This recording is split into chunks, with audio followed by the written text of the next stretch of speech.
From the inside. Exactly, exactly. Stay inside, drink your hot coffee, a hot cocoa, maybe head out later today when temperatures warm up a bit. Now, as for this morning, we have had a trace of snow across the gap area between Castle Rock and Monument in the early morning hours. Most of that is cleared out, but we'll have the chance for some flurries to some light snow across areas that are of higher elevation and across our central mountains near Salida into the afternoon and evening hours. Most of the heavier snow, though, staying north of I-70, so we're likely not going to get much accumulation down here in southern Colorado throughout the day today, and partly cloudy conditions throughout the day. Temperatures warming up quite a bit from yesterday, around 10-15 degrees warmer. We're going to be around 5 degrees above average across the board. 49 for our high in Colorado Springs, 48 in Pueblo, and anywhere from the low to mid 50s out on the eastern plains. Some of our mountain towns not warming up just as much, but still well more than yesterday. We're looking at 38 in Alamosa for a high today and 35 in Gunnison today.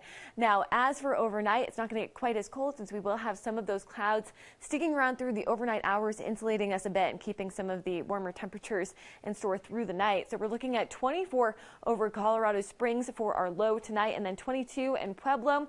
We're looking at anywhere from the high teens to mid 20s out on the eastern plains. Our high mountain valleys not quite as cold as what we saw last night and still this morning. We're looking at 3 degrees in Alamosa and 3 in Gunnison. Chilly, but we won't hit the negatives tonight in those areas.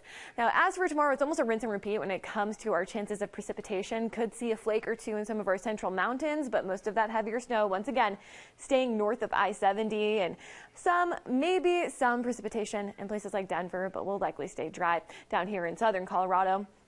Partly cloudy conditions once again, as I mentioned, and temperatures almost a rinse and repeat too. We're looking at high 40s in Colorado Springs, Pueblo tomorrow, and then anywhere from the mid to high 50s out on the eastern plains for our temperatures tomorrow. Now, here's a look ahead at what we're keeping an eye on midweek. We are looking at yet another system moving in the Wednesday, Thursday time period. Temperatures getting much colder, and right now it looks like most of that snow is going to stay south of Highway 50, anywhere from a trace to 6 inches, depending on where that storm tracks, mostly through Arizona and New Mexico, us just getting some of that light snow across the southern portions of the state when that system moves in. Of course, still developing, so we'll keep you updated as that moves in and we get more data.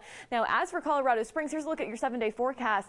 You can see we head down from the high 40s today and tomorrow to the high 30s Tuesday and Wednesday ahead of that next system moving in. We will also see winds ramping up once again as we get into that midweek. So gusty situation across our central mountains and places like Walsenburg along the southern I-25 corridor today, 30-40 miles per hour, just breezy for us in Colorado Springs and in Pueblo. But as we move through the week, we get to Tuesday, Wednesday with those colder temperatures. We'll also have more wind and then more precipitation expected Pueblo and south. Monument, you can see we could still see some precipitation chances for that Tuesday, Wednesday time period. We're leaving that open right now as more data comes in. We'll keep you updated on what exactly we can expect for snow accumulations with that system midweek. Canyon City, Woodland Park, following that similar trend. Temperatures staying